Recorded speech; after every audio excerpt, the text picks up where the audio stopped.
The buy now, pay later is a relatively new concept in this form. So what does this deal tell you about what the landscape is going to look like going forward? Do you expect more consolidation?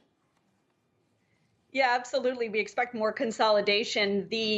As Kate highlighted, the whole fintech and digital bank world has been exploding with all these players that do one thing really well, like Afterpay does buy now, pay later very well, Robinhood investing, someone like a Cash App has a really strong P2P service for Square.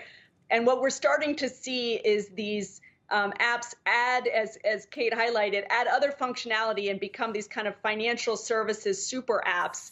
PayPal taking the lead there, but now with this big move by Square, we fully expect it'll trigger further consolidation in the space. And actually, you saw today, Affirm stock is up 15% today. That's on an expectation that they may very, very well be the next target. How, Lisa, exactly does Afterpay make so much money that it is worth $29 billion?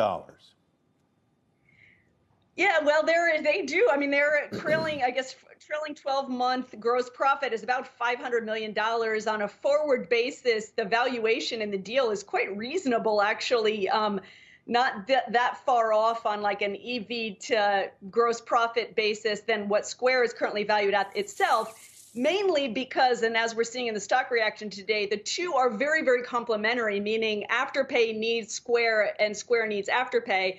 Afterpay was facing a lot of competitive pressure from all these new entrants. PayPal, as was highlighted in the opening of the segment, American Express, PayPal, Apple.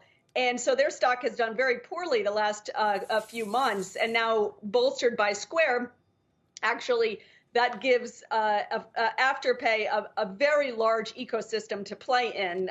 Cash App has about 70 million annual users in the United States. Afterpay only has about 8 or 10 million users in the United States, so they'll be able to dramatically expand their consumer user base in the United States, and it drives a lot of synergy for the two firms.